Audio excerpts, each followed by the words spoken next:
ჩვენთან არის ღმერთი.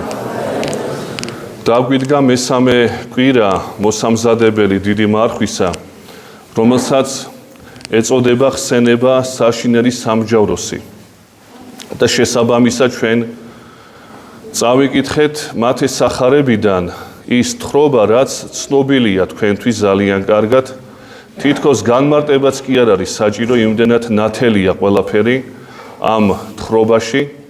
მაცხოვარი ამბობს, რომ როდესაც ზეკაცისა მოვა თავისი დიდებით, მაშინ განყოფს ნათესავებს, ესე იგი, ნათესავებს ნიშნავს კაცობრიობას, ორად, როგორც მწყემსი განყოფს თიკნებს და ცხვრებს.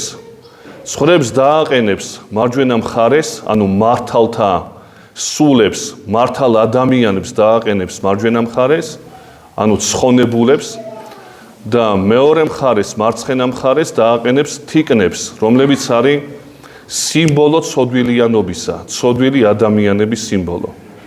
და დაუწყებს მათ განსჯას.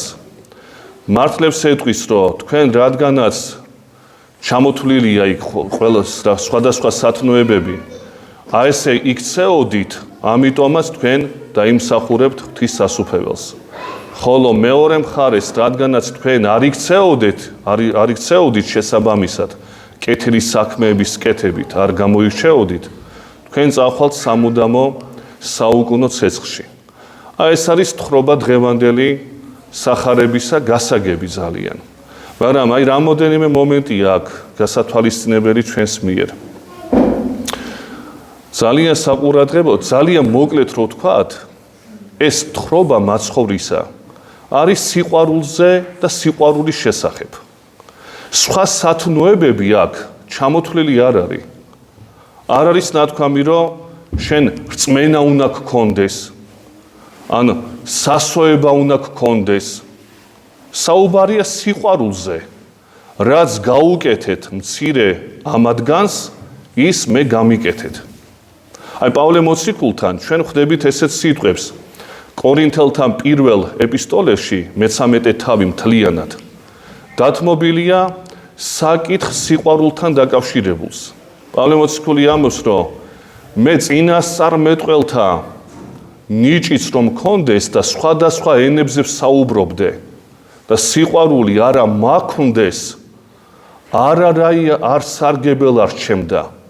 და ბოლოს, აი ჰიმნის შემდგომ, ამბობს ესეთ რამეს, რომ სამი სათნოება არსებობს. რწმენა, სასოება და სიყვარული, ხოლო უფრო ის ამაცა სიყვარული არს. რატოა სიყვარული უფრო ის ამაცა? რატოა ყველაზე მნიშვნელოვანი სიყვარული? აი ამ იგავიდან, ამ თხრობიდან ჩანს, რაც მაცხოვართან არის კავშირში. ესე იგი, რატოა? რწმენა ჭირდება ადამიანს იმისა, რასაც ვერ ხედავს. რწმენა ეს მომენტია. თუ კი მე ვხედავ, რწმენა საჭირო აღარ არის. მე ვიცი მაშინ. თუ ვეხები და ვხედავ რაღაცას, ანუ თუ კი შევიცნობ პრაქტიკულად, ემპირიულად, როგორც ფილოსოფოსები ამბობენ, მაშინ მე ის ვიცი და რწმენა საჭირო აღარ არის. და როდის არის საჭირო რწმენა? წუთის სოფელში მცხოვრები ადამიანისთვის არის საჭირო. როდესაც ის გარდაიცვლება, ის რწმენა აღარ მიყვება იქ. იმიტომ რომ იქ იცის უკვე როგორც არის. და რწმენა აღარ ესაჭიროება. ჩამოეცილება შეიძლება ვთქვათ. სასოება, ანუ იმედი. იმედი რა არის? იმედი არის მდგომარეობა ადამიანის, რომ რაღაცის მოლოდინშია, ჯერ არ დამდგარა და რაღაცას ელოდება იგი. მაგრამ როდესაც გარდაიცვლება ადამიანი, რაღაც უნდა ელოდებოდეს, უკვე შეხვდა იმას, იმ საჯულს. და იმედი აღარ არის საჭირო. აღარ მიყვება, როგორც პირველი რწმენა. აი პავლე მოციქული რას ამბობს, რომ ეს ორი საჭირო აღარ არის, აღარ იქნება საჭირო. ერთადერთი, რომელიც აქ იწყება და არასოდეს არ მთავრდება და სწორედ ამას ეხება დღევანდელი მაცხოვრის სიტყვები, ეს არის სიყვარული. სიყვარული მარად მყოფია ადამიანის ცხოვრებაში და მარად განახლებადია. ძალიან ისეთი უცნაური თვისება გააჩნია სიყვარულს. სიყვარული ან ქრება, ან გიზგიზებს უფრო მეტად. რაღაცა სტატიკურ მდგომარეობაში გაჩერებულად, როგორც ცეცხლი, იმიტომაც არის აალებულ კაცს ამსგავსებენ ხოლმე შეყვარებულ კაცს. როგორც ცეცხლი მარაცვალებადია, ცეცხლი თუ გააჩერე, ის ჩაქრება აუცილებლად. სიყვარულიც ასია. ან უკან მოდის და ქრება, ან წინ მიდის მარადიულად. ეს ახალგაზრდებს უფრო ეხებათ, რომ ფიქრობენ, რომ ცოლად მოვიყვანე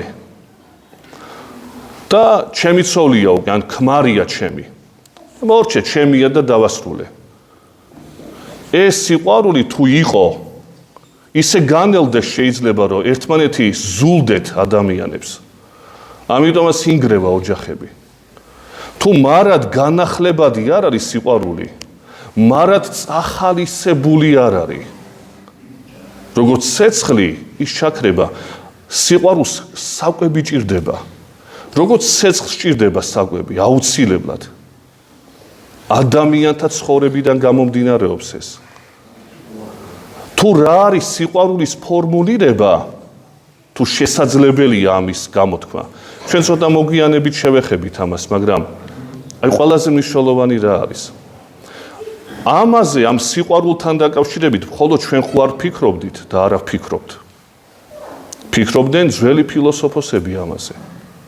და მხოლოდ ამ სათნოებაზე კი არა, ისეთ სათნოებებზე და საერთოდ სათნოება არის ხელშეუხებელი. მაგალითად, გავიხსენოთ ერთი ესეთი ფილოსოფოსი, ძალიან მნიშვნელოვანი ადამიანი, რომელმაც კაცობრიობის აზრში გადატრიალება მოახდინა. ეს არის ქრისტეს შობამდე მცხოვრები სახელად სოკრატე. სოკრატე იყო ისეთი ადამიანი, რომელსაც გადაატრიალა მთელი ფილოსოფია. პლატონი მისი მოწაფე, პლატონის მოწაფე არისტოტელე, არისტოტელეს შემდგომ ელინისტური პერიოდი, სტოიციზმი, ეპიკურეიზმი და კიდე სხვა, მაგრამ რამაც დაბადა ეს ყველაფერი, ეს იყო სოკრატე. შეიძლება ითქვას ბომჟი კაცი, მოხეტიალე, ღარიბი ადამიანი, რომელიც სხვა არაფერს აკეთებდა თუ არა, მთელი დღეები იყო ბაზარში, ხალხ მრავალ ადგილებში და კითხვებს უსვამდა, რომ თვითონ ადამიანი მიხვედროდა ჭეშმარიტებას, ამიტომ წამოვიდა ესეთი გამონათქვამი, კამათში იბადება ჭეშმარიტებაო. ეს კიდე სხვა სადაო თემა, ახლა ამაზე არ იქნება საუბარი. აქ სოკრატედან წამოვიდა. ეკითხებოდა, თუ ეს ესია, მაშინ როგორ არის? თუ ეს ესია დასკვნა, მაშინ გამომდინარეობს ეს და თვითონ ადამიანი ამ კითხვებიდან გამომდინარე მიდიოდა ჭეშმარიტებამდე. ხო და საინტერესო რა არის ახლა აი ჩვენ საკითხთან მიმართებაში. იმ პერიოდში იყვნენ ადამიანები, მისი მოწინააღმდეგეები, რომელთაც ეწოდებოდათ სოფისტები. დღესაც არის გავრცელებული სოფიზმი. მატყუარა კაცს ნიშნავს სოფისტი. ანუ უпроსტად როგორი კაცია, იცით რომ ყბედია, ლამაზად მოყბედე, მაგრამ ჭეშმარიტებას რო არ ლაპარაკობს. სოფიზმი ეს არის. ლამაზად ამტკიცებს რაღაცას, მაგრამ სარიელია მისი მტკიცება. ესეთები იყვნენ სოფისტები და მივიდა ერთხელ ამ სოფისტთან, ერთ-ერთ სოფისტთან სოკრატე და ეკითხება: შენზე გამიგია ძალიან ჭკვიანი კაცი არისო. ამან შეიფერა, კი, ეგრე ამბობენ ნამდვილად. ხო და ერთი კითხვა მაქვს შენ დამი. აი სილამაზე რა არის? სამართლიანობა რა არის? სიყვარული რა არის? სილამაზე ამიხსენი ჯერ. ამას რა უნდა ეუბნება? აი შეხედე ლამაზი ქანდაკება, ლამაზი ცხენი, ლამაზი შენობა, ლამაზი ადამიანი. ეს არის სილამაზე. არა. ამას არ გეკითხები მე შენეუბნება. მე თვითავად ცნება სილამაზისა მაინტერესებს. ცალკე აღებული სილამაზე. ცალკე აღებული სიყვარული. როგორ შეიძლება კაცმა დაასახელოს? თქვას რომ აი შეყვარებულები რო დადიან ქუჩაში, შეხედე და გაიგებ. მაგრამ შეყვარებულები კი არ მაინტერესებს. სიყვარული მაინტერესებს რა არის. სამართლიანობა, სამართლიანი კაცი ერთია. სამართალი ჟულის კანონი კი არა და კანონმდებლობა კი არა. სამართალი როგორც ცალკე აღებული ცნება. და ის სოფისტი გაიჭედა. იცით რატო? იმიტომ რომ აუხსნელია ეს ცნებები. შემადგენელი არ არის. დაუშლელია და ამიტომაც ვერასოდეს ვერ გააგებინებ ადამიანს თუ მას განცდა არ აქვს ამ ყველაფრისა თუ რა არის სილამაზე, რა არის სამართალი, რა არის ჭეშმარიტება. ხელშეუხებელია უხილავი და ხელშეუხებელი. ვერ გამოცდი მას. სიყვარულს ვერ გამოცდი, ვერ შეეხები. ეს უნდა იცოდე, მაგრამ რომელი ჩვენგანი იტყვის, რომ არ არსებობს იგი? ყველა იტყვის, რომ სიყვარული არის, როგორ არ არის. სამართალიც არის, როგორც ცნება. ანუ ადამიანი ამას ხვდება, რომ არის, მაგრამ სხვას როგორ გადასცეს, ეს უკვე მე არ შემიძლია იტყვის. არ შემიძლია. იმიტომ რომ მე მივდივარ ღმერთამდე. ღმერთის შეუცნობელია გამომდინარე აქედან. ჯერ იმის სახსთან განმარტება არ შეიძლება, რაც არსებობს, გრძნობთ და შეუდგენელია, იმის სახსთან განმარტება არ შეიძლება. ფორმულირება არ არსებობს. ჩვენ ვიტყვით დაახლოებით ფორმულირებას, მაგრამ თავად თუ რა არის ცალკე შიშველი ცნება სიყვარულის, ეს გამოუხსნელია აბსოლუტურად. ამიტომაც ახალ აღთქმაში არის ნათქვამი ღმერთი სიყვარული არს. შენ თვითონ უნდა მიხვდი ამას რა არის ღმერთი. აი დღევანდელ თხრობაში სახარებისეულში სიყვარულზეა საუბარი როგორც მოგახსენეთ. და თუ კი ადამიანს შეუძლია რაღაცა მითითება გააკეთოს მეორე ადამიანისადმი, რომ აი სიყვარული ეს შეიძლება იყოს. კიდევ ერთხელ ვამბობ, სიყვარულს ვერავის ვერ ასწავლის ვერასოდეს. ეს უნდა შინაგანად გქონდეს ადამიანს. შეთვით უნდა შვა სამართალი, ჭეშმარიტებისადმი ტოლვა, სიყვარული შენში არის ეს ყველაფერი. რა სხვა ვერ გასწავლის. შეიძლება სხვამ გასწავლოს პროფესია, დურგლობა, მანქანის საწყობა, ეს შეიძლება. რა ამ ცნებებს ვერ გასწავლის. არსებობს, მაგრამ ვერ გასწავლის. მაგრამ მითითება შეიძლება გააკეთო. რაც დღევანდელ თხრობაშია სახარებისა. სიყვარული ამოუხსნელია, გაუგებარი, გასაგებია, მაგრამ მითითება რა არის? როდის ვარ მე სიყვარულში? ერთადერთი ფორმულირება ყველაზე სწორი ადამიანთა შორისი გავრცელებული, ეს არის ფორმა ესეთი, რომ სიყვარული იქ არის, სადაც თავგანწირვაა. თავგანწირვა სადაც არ არის, როგორც დღევანდელ სახარებაშია ნათქვამი. იქ სიყვარული არ შეიძლება არსებობდეს. აი ეს არის მითითება მხოლოდ.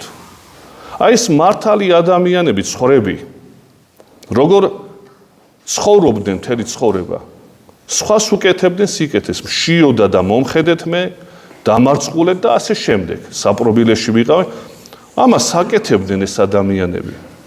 და ცხოვრდნენ და თან როგორი მდგომარეობა არის ამ მართლებთან დაკავშირებული, რომ როდესაც მაცხოვარი ეუბნება, რომ ეს ყოველი როდის გიხილეთ შენ, როდის გაგიკეთეთ შენ მშიერი რო იყავი. მაცხოვარი ეუბნება, როდესაც ერთ მცირეთაგანს აღუსრულეთ, ეს ჩემდამი გაკეთებული იყო. ესე იგი, იმდენად ბუნებრივი სიყვარული აქვთ ამ ცხოვრებს, რომ ვერც ხვდებიან რაზე ელაპარაკება მაცხოვარი. ანუ სიყვარული და სიკეთე ის კი არ უნდა იყოს, რომ დაძალებით ვიღაცამ მე მითხრა, სასუფეველი ხო უნდა მოვიხვეჭო მე, ხო უნდა ვიყიდო, აი ამას გადავიხდი მე, სიკეთეს გავაკეთებ. მე ღმერთი მომცემს.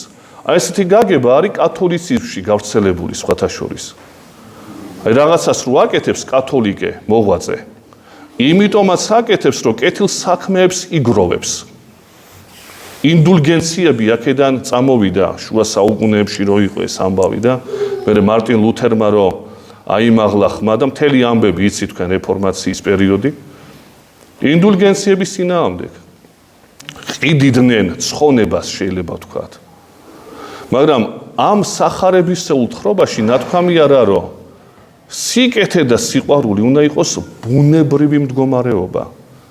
იმდენად უნდა ცხოვრობდი ამით, რომ შენი ცხოვრება და სუნთქვა საბით უნდა იყოს შენთვის. და მეორე ეს ცოდვილები ვერც ხვდებიან რაზე ელაპარაკება, როდის შეგხვდით შენ უარ გაგიკეთეთ, ეკითხებიან მაცხოვარს. მაცხოვარი რო შეხვედრო და გაუკეთებდნენ. მაგრამ უბრალო ხალხი რა შეჭირდებათ ახლა ამათ? არაბუნებრივია მათთვის სიკეთე. და მაგიტომაც წარწმენდაში არიან. ესე წარწმენდა და ცხონება თურმე რა ყოფილა? ის კი არ არის რომ მე ვიყიდო რაღაცის სანაცვლოდ მომეცეს მე. ის მოღვაწეობა, რასაც მე ვიხვწი, ეს უნდა იყოს ჩემთვის ბუნებრივი. რატო ბუნებრივი? იმიტომ რომ ღმერთის მსგავსი ხვდები მე ამით. როცა ღმერთის მსგავსი არა ვარ და ვიღაცა მაიძულებს რომ რაღაცა ვაკეთო, გული ხო გაჩერებულია, გაქვავებულია ადამიანთა გულები. სულ ერთია მათთვის. სიყვარულია ესეთი მდგომარეობაა. ან წინ მიდის, ან ზიწყდება ადამიანს მეორე. ერთ მდგომარეობაში არ შეიძლება იყოს. ამიტომაც, როცა ჩვენ დავიწყეთ საუბარი ამ საკითხზე, მაცხოვარი ამბობს, რომ როდესაც იქნება მეორეთ მოსვლა, ანუ ყველაფერი როცა შესრულდება, ამ ჟამიერებაში კი აღარ ვიქნებით, არამედ მომავალ ცხოვრებაში, სიყვარული აუცილებლად იქნება იქ. მაგრამ როგორი სიყვარული იქნება? უკვე წარმატებული და მარაწარმატებული და არა დაკნინებული. ცეცხლია, ძალიან სახიფათო ცეცხლია სიყვარული. ხო იცით გამონათქვამი, სადაც დიდი სიყვარულია, იქვე არის დიდი სიძულვილიც. აი ესეთი გარდასახვა შეუძლია. თუ არ წარემატები სიყვარულში, გზიზღდება ის მეორე. უცნაურია, არ ვიცი რატოა, ღმერთმა ჩადო ეს. მაგრამ ასია. ასე რომ უნდა ვიზრუნოთ იმაზე, რომ გავამრავლოთ ჩვენში სიყვარული. კი არ გავჩერდეთ. აი ჩემ შვილს ხო გაუკეთე მე და მორჩა. ერთხელ რო გაუკეთე, ეს კი არ არის საქმე. ამას პერიოდულად უნდა აკეთებდე. დედას ხო მივეფერე წელიწადში ერთხელ და რაღა საჭიროა. ერთხელ რომ მიეფერეზე კი არ არის, ეს უნდა გრძელდებოდეს, ამას უნდა აღვივებდე ადამიანი. და ასე შემდეგ და ასე შემდეგ. თუ ეს არ არის, მაშინ ქრება. სამწუხაროდ. დაგლოცოთ ღმერთმა და მოგცეს უფალმა თავგანწირვის უნარი, რაც არის ერთადერთი ახსნა იმისა, თუ რა არის სიყვარული. დანარჩენს ვერაფერს ვერ ვიტყვით ჩვენ სიყვარულთან მიმართებაში. ვიცით რო არის? კი. დაამტკიცებ რო არის? ვერ დავამტკიცებ. ვერავხედავ და ვერ ვეხები და როგორ დავამტკიცებ ამას? დაგლოცოთ ღმერთმა და ჯვარი გეწიროთ.